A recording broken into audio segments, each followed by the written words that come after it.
Ani Katchova, and today I will offer complimentary remarks to the first two speakers about the dynamics of farm profitability and the different factors that influence the decline in farm income.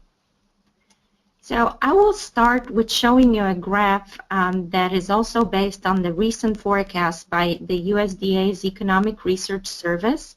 And here on this graph, there is the amount of farm equity, farm debt, and the summation of the two is the farm assets. So this is representing the farm sector balance sheet. And as you can see here, the forecast, if that is realized, is to have a reduction in farm equity of about $55 billion in year 2016 from year 2015. If we put this graph in terms of percentage changes from the previous year, this is what we see. For 2016, the forecast is that farm assets would be declining by 1.6% and farm equity would be declining by 2.2%, and on the other hand, farm debt would be increasing by 2.3%.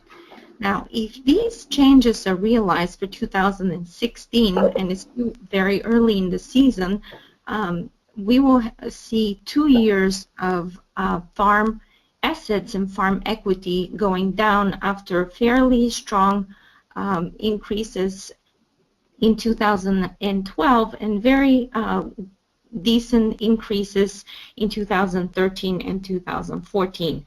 So if we're looking at the solvency ratio for the whole farm sector, and this is the debt to asset ratios, they are definitely deteriorating, which means they're increasing, but we still see ratios that are near historic lows. So on average, the solvency is okay for the sector. However, there are some farms who are very indebted, and they may see some trouble repaying back their loans. So next, I wanted to concentrate on farm real estate in particular, being the largest component of farm assets. That's about 82% of the farm assets. They're also expected to decline, and so are the crop stored and the financial assets. So zooming in now on the farm real estate assets, I wanted to show you a graph over time about the farm real estate values per acre and the cropland and pasture land. So these are the farmland prices. We still see, as of 2015, the summer, still increases in farm real estate of 2.4%, but we do see some reduction in the increasing in cropland values from the previous few years, 3 to 4 years. So on average, we saw cropland values only increased by 0.7% in 2015 to an average of 4,130. This is the average for the whole country. If we look at these values for cropland across the country by state, this is what we see here, and we see very high values in California and also in the Corn Belt.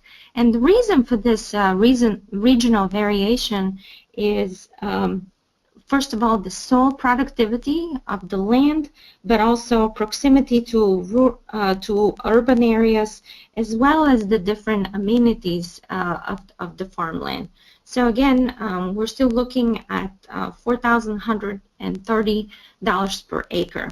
In terms of percent changes from the previous year, so this is the percent change in 2014 and 2015, this is what we see in terms of distribution across the states for an overall increase of 0.7%. We see that some states are still having fairly strong increases in farmland and cropland values, but we do see that that trend is turning in some of the states, particularly in the Corn Belt area. Okay, so farmland values are related to the cash rents that farmers are paying for farmland through a capitalization formula. So on this graph, I have plotted the cropland rents and the pasture rents. And here we do see still increases in the cropland rents with an average of $144 per acre in 2015, and that represents a 2.1% increase from the previous year. So still, as of last summer, still very strong increases in rents, but on average, but they're increasing at the decreasing rate. So here's another map that we show the spatial variation by state, and again, this map closely mirrors the map that I showed you for the cropland values.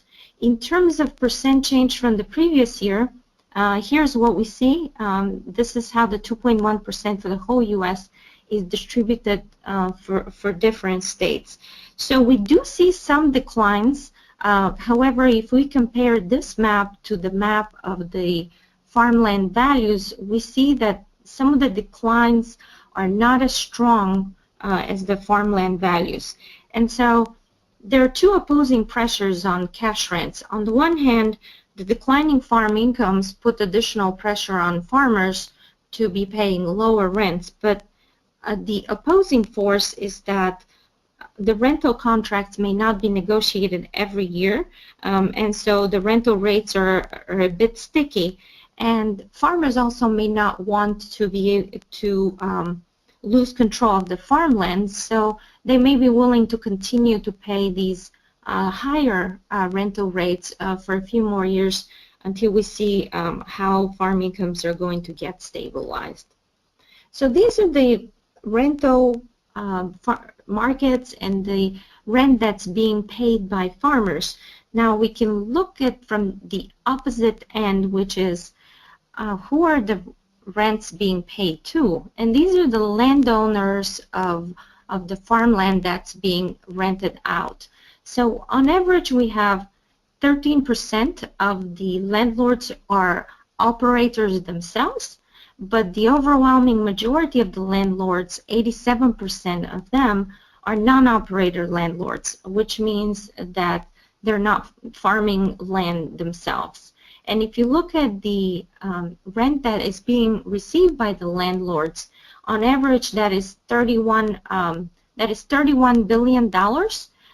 However, 78% of, or $24 billion of these of the rent goes to non-operator landlords, which means that those payments leave the farming sector. So in terms of now, I wanted to talk a little bit about farmland leasing versus farmland purchases, which are often covered by debt that farmers are taking on the purchase of farmland. So here I have a map of showing that 39% of the farmland is being rented across the states, but we do see very, very big differences depending on the types of farms that are renting farmland. And you could see very strong incidence of rental markets in, say, the Midwest and the Heartland area.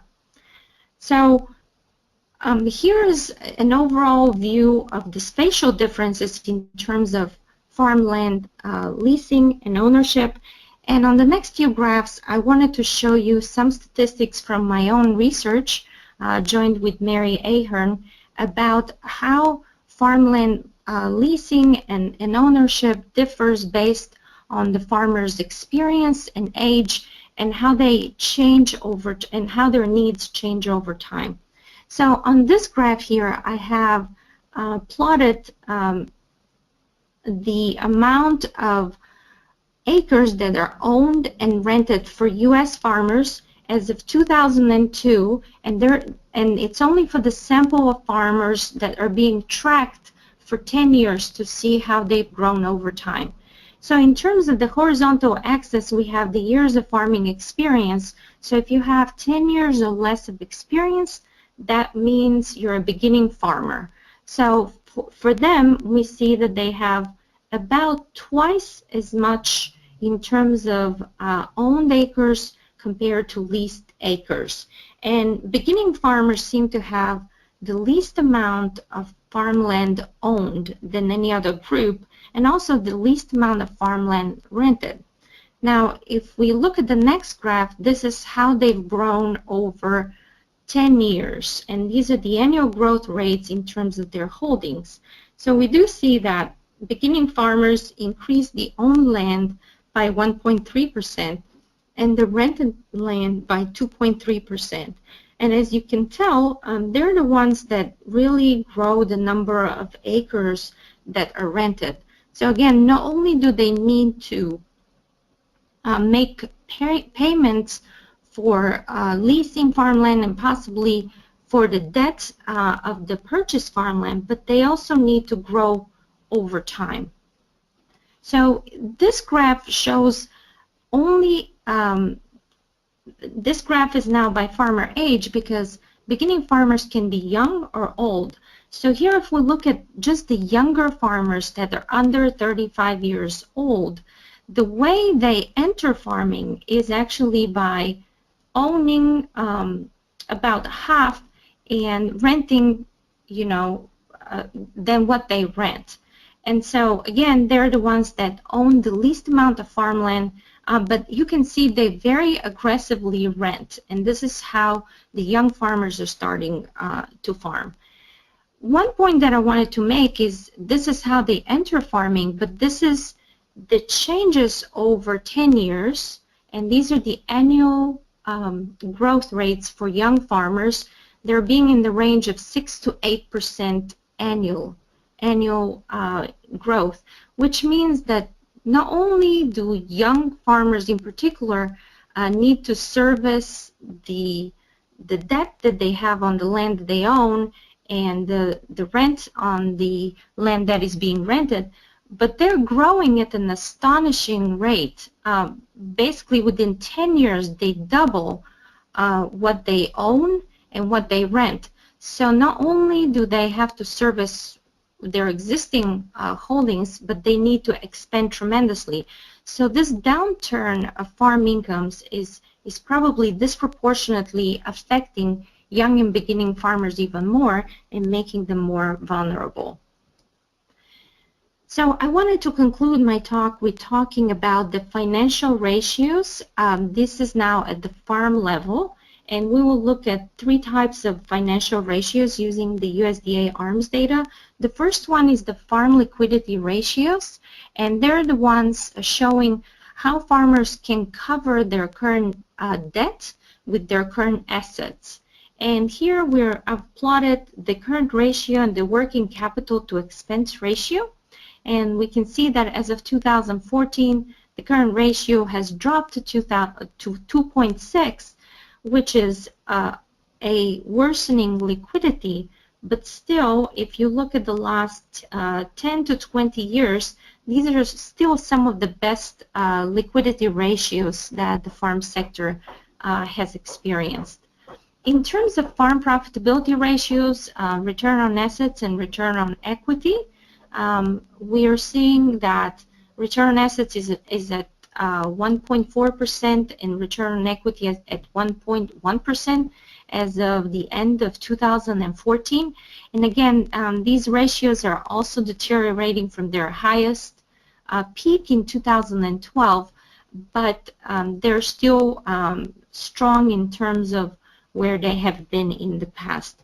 The final ratio that I wanted to talk about is the farm solvency ratio, or this is the debt to asset ratio.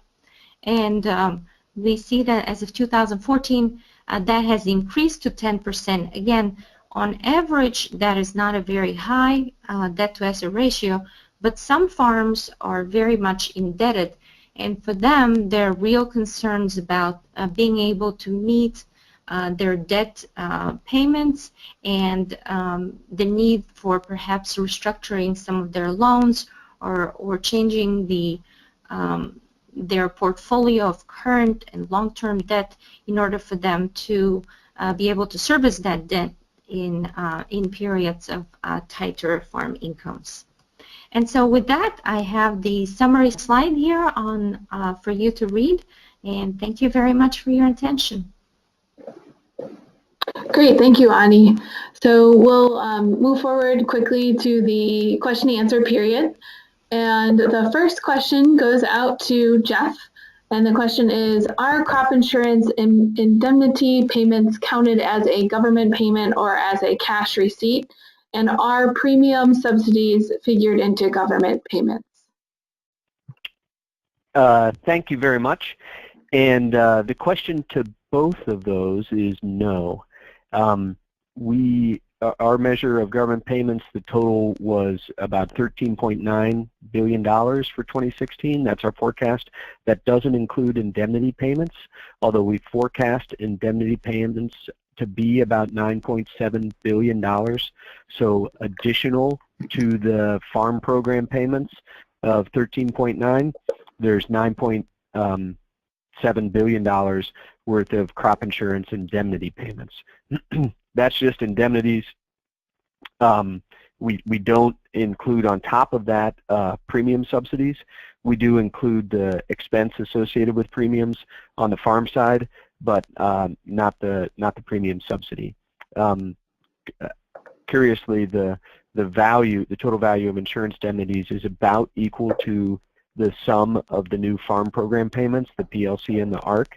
So PLC and ARC together are a little bit shy of $10 billion, and likewise crop insurance indemnities are a little bit less than $10 billion. Thanks, Jeff. So does the audience have any other questions? Because we don't see any others on the board right now, and we have gone a little bit over time. So if you have any questions, please submit those within the next couple of seconds so that we can answer them.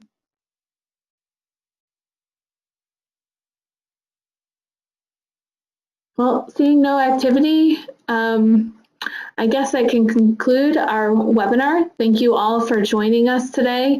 And if you have any additional questions, please feel free to contact any of the presenters on your own. The slides will be available, as well as the broadcast of each individual presentation. That'll be up on the CFAIR YouTube site. We can send the slides to anyone who requests the slides immediately at cgala@cfair.org. Thanks again so much, and we'll be in touch with you soon. Take care. Thanks, Karen. Thanks, everyone. Thank you. Thank you all.